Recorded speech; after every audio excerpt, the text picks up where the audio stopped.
Welcome to Demystifying Instructional Design, a podcast where I interview various instructional designers to figure out what instructional designers do. I'm Rebecca Hogue, your podcast host. Welcome, Caroline, to Demystifying Instructional Design, a podcast about what it means to be an instructional designer. To begin with, would you mind introducing yourself? Sure. Thank you for having me, Rebecca, on your podcast. My name's Caroline Frankel. I'm an instructional designer at Massachusetts College of Pharmacy and Health Sciences in Boston, Massachusetts. I work in a very multifaceted role, which I am excited to share with you. And I've been in my role almost for 4 years. I didn't realize you'd been there that long. Yeah, it's been a while. How did you get into instructional design? Yeah, so I feel like every instructional designer has a different story of how we get into this field. My story is I was actually studying to become a French teacher, and at the same time, I was working at my college's help desk to implement a new learning management system. So I was both studying to be a teacher and working with technology, and everything sort of came together for me at that point. And I discovered the field of instructional design and just sort of a curiosity of what that would look like instead of being a classroom teacher. So after graduating college, I decided to look into really more of adult learning and training instead of being a classroom teacher. At that point, I decided to take a role of training at a health insurance company, which led me to get a lot of additional experience in doing classroom training and working with adults, which is totally different than working with high schoolers. And at that point, I started my degree at UMass Boston, which was a Master's of Education in Instructional Design, which is where I met you because you were one of my teachers.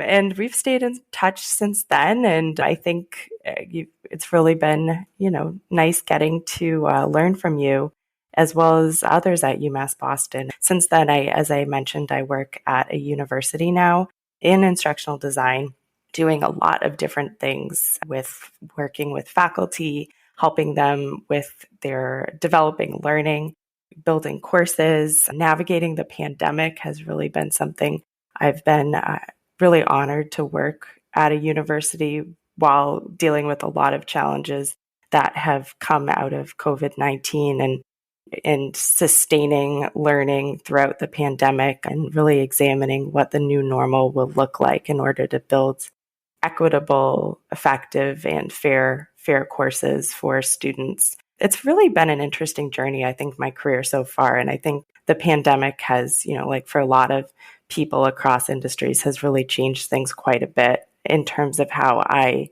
perceive instructional design and really where I see it being valuable. I've worked in the corporate side, and I've also worked, most of my career experience has been in higher education at this point.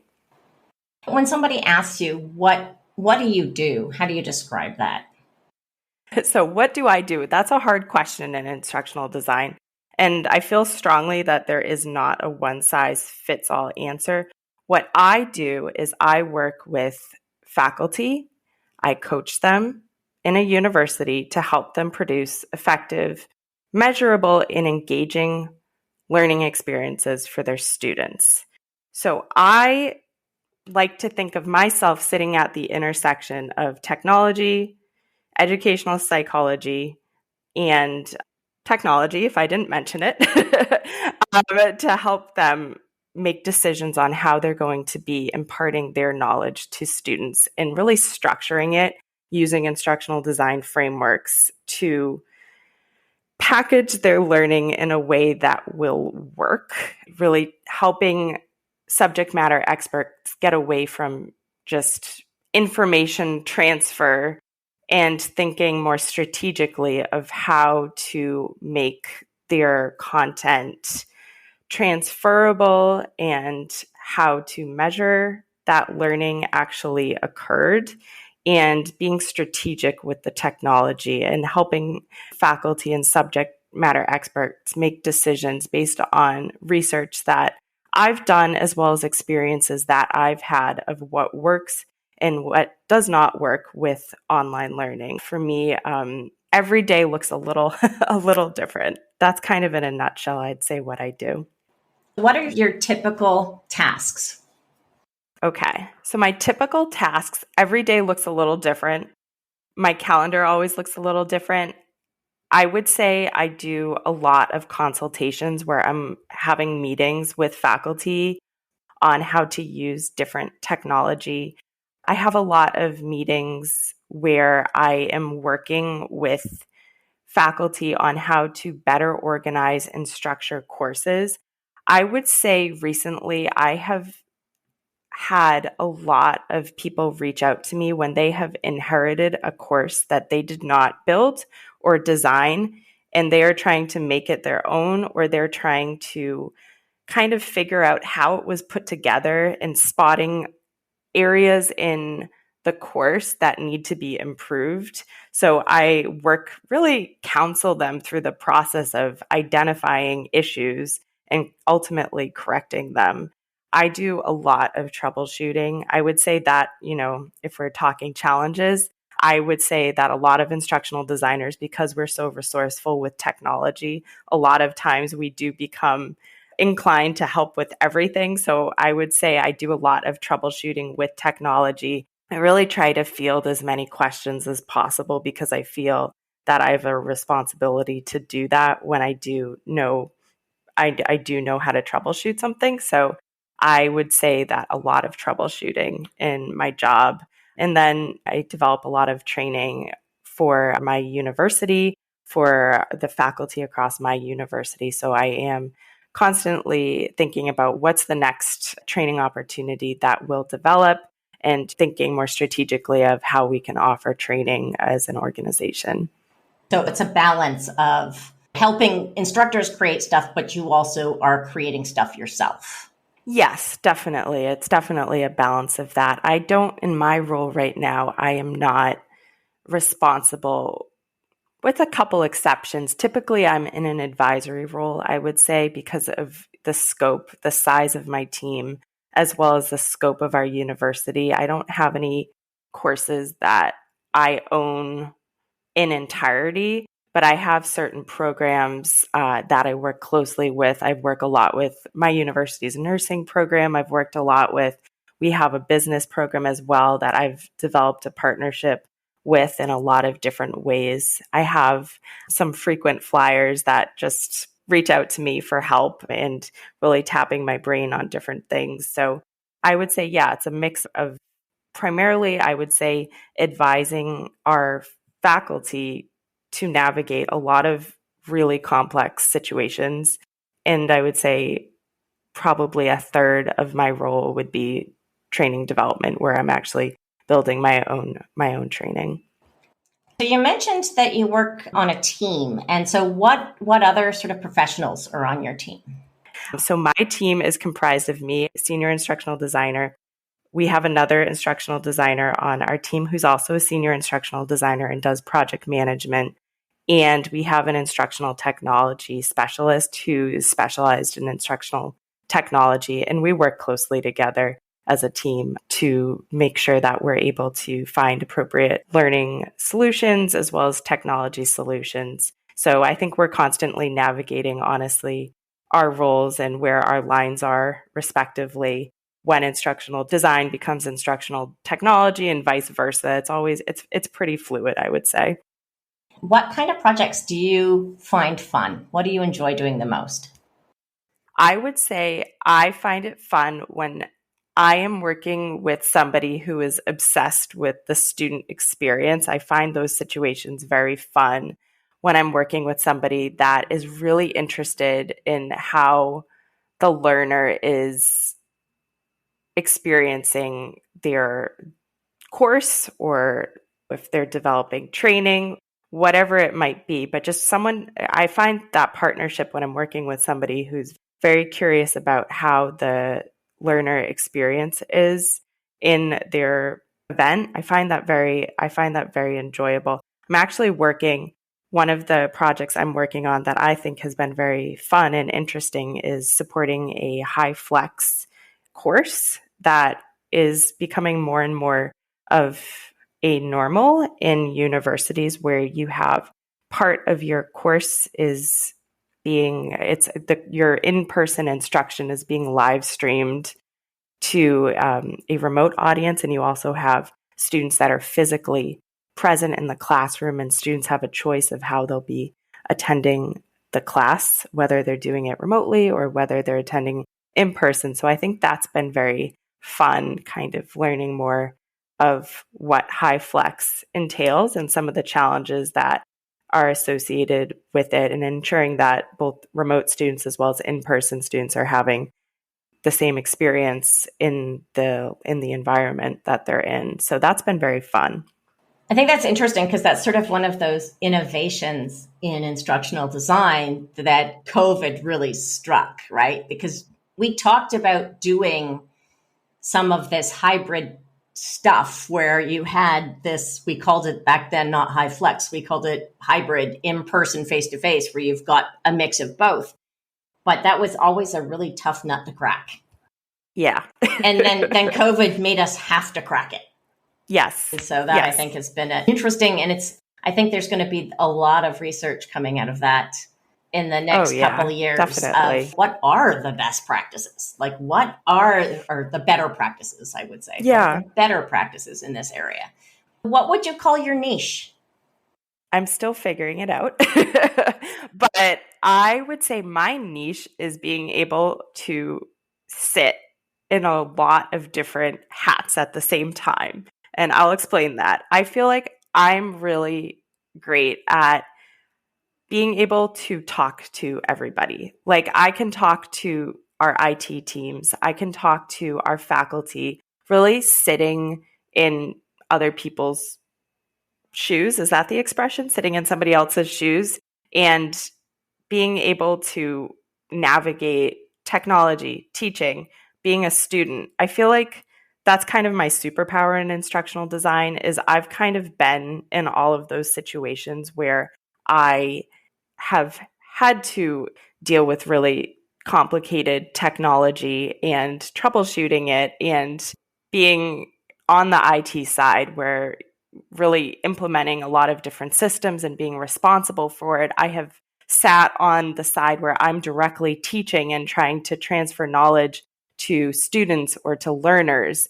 I have been an online student, and I know what it's like to navigate the challenges of being an online student, as well as understanding how fun it can be at the same time. So I feel like my niche is really being able to talk to a lot of different constituents at the university and help them understand what the student experience is like, and also helping find solutions for complex problems because I'm able to speak the technology talk and because I'm able to speak the instructor talk. So I would say that's kind of my superpower in instructional design. My niche, where I would say I'm specialized, I'm very interested in synchronous learning. I always have been interested in remote real-time instruction, however you want to call it, when online learning is happening via web conferencing, building best practices into web conferencing and synchronous instruction. That's always been an interest of mine, even before the pandemic. I would say I love working with instructors who have zero experience in teaching online and helping bring them to a comfort point and a expertise in being able to master their classroom. I've worked with a lot of people in the pandemic who did not know how to really use a lot of technology. So I would say I'm really specialized in helping somebody who's not familiar with teaching and technology come into a comfort and making a great experience for their students. So I would say that's my niche, is really helping instructors be amazing teachers and coaching them through that process. What are the biggest challenges you face?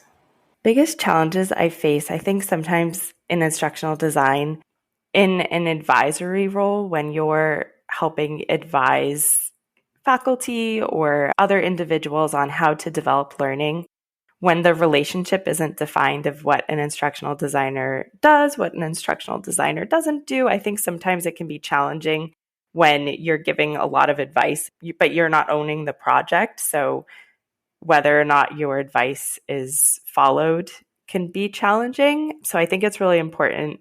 I've learned to be really clear about what an instructional designer can do, where the line should be drawn between an instructional designer and a subject matter expert. So I think that can sometimes be a dance of kind of balancing that line of responsibilities. So I would say also just generally, it can be challenging to explain to people what instructional design is. I think there's a lot of misconceptions about the field, which is why we're doing this podcast. So I think that can be hard where it's like every meeting explaining to somebody what you do and your role and having to make the time to describe to people what you do for your in your position. That can be a little tiring to constantly have to re-explain to people what you're doing, but it's fun. Someday I'll be able to deliver a perfect elevator pitch on what an instructional designer is. I'm still working on it though. Well, come back to me when you get that, because I definitely want to hear your elevator pitch. What skills do you find most useful in your work? I would say active listening in terms of soft skills is the most important skill for an instructional designer, being able to listen to somebody and talk through their challenges, as well as really listening to kind of hear where there might need to be a intervention in terms of developing training or developing a course, and trying to just really listening. It's so easy because we have so much experience in developing courses and navigating technology. It's really, it can be really exciting to start jumping into ideas mode, but I've really had to train myself how to be an active listener. I would say that's the most important skill that I've developed as an instructional designer. What do you wish you knew sooner about instructional design? I wish that I had known sooner how easy it is to be convinced that a formal needs analysis is not necessary. I think a lot of times in instructional design, you're walking into situations where learning is being developed really quickly, but maybe not in the right order.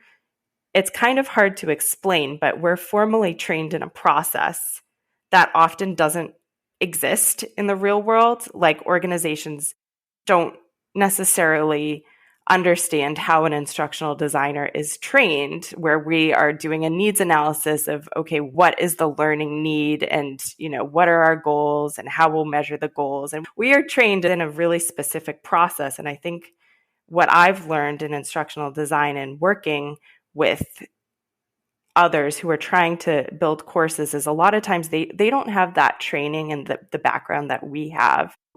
I wish I had learned sooner to really be firm in my process that I was trained in, and to be kind of unequivocal and not compromise that process, because it's very easy to push, to really want to rapidly develop things and then not give them the time and the effort that they deserve. And I think in instructional design, when you put time up front in developing and doing a needs analysis and building out your goals, how you'll measure whether or not learning occurred, and if you do that heavy lifting up front, you will always have a better product at the end, and it will be one that you can reuse and even use as a template moving forward for future projects. So I always think the process is more important than the product in instructional design. And I think getting a process down that works for you on how you'll build learning is more important than the learning you actually build, because that's what's sustainable and I think carries from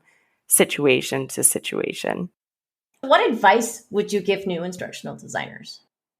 I would tell a new instructional designer to be a generalist at first. I think it's really important, if possible, instead of jumping into a really specific role where you're doing training development or you're doing e-learning development, I've really enjoyed in my career having a role where I'm able to get exposure to a lot of different sides of instructional design. So I would say, if possible, at first, keep your options open when you're looking for an instructional design job and get as many experiences as possible so you can start to figure out where your interest is. I think that is important when you're looking to be an instructional designer.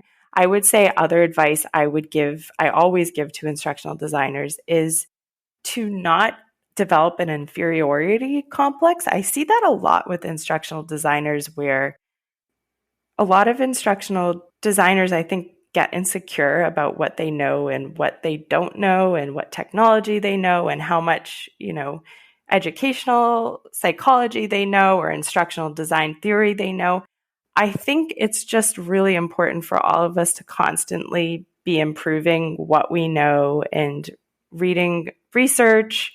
I think it's more productive to be proactive about learning new skills and reading research and staying up to date on things, but I wouldn't let kind of the scope of the field intimidate you, because I think it can be a little intimidating at first, where you feel like, oh my gosh, how am I going to learn all this technology, all this theory? I think over time, at least I've found there are so many patterns that you just naturally come across and learn, and there's a cadence to the field. And I think that comes over time, but it's not the type of thing, honestly, that you can take a LinkedIn learning course, how to be an instructional designer. And at the end of it, you're done. Okay, I'm an instructional designer. I've only recently really felt comfortable saying, yes, I'm an instructional designer. And I think that comfort comes with a lot of trial and error. The last question I have for you is, what's your prediction for the future of instructional design? This is a tough question, but my prediction is that as a society, we are a different society because of the pandemic. And I think that instructional design went from being sort of a niche field to a totally necessary function in society to make sure that learning is built well. And I think we have, as a society, increased our collective skill set of being able to navigate online and remote learning because we needed to. We had to figure out a way to continue to be able to talk to each other and to teach each other when we couldn't be physically present with each other. So I think instructional designers now, are responsible for taking what we've learned as a world and taking the skills and experiences that we've all had now because of the pandemic and taking it to the next level and more seriously thinking about how can we ensure that learning that is developed remotely or that is developed online is quality. And I really think that the future of instructional design is helping organizations standardize the learning experience for everybody, regardless of how they're learning, providing learners with the choice of how they'll be engaging with content, and helping ensure that whatever the course that is being constructed or the training that is being done, really helping organizations better measure that learning happened. It's not just building something and, building a training and pushing it out to people. Did we do that well? Could it have been built better?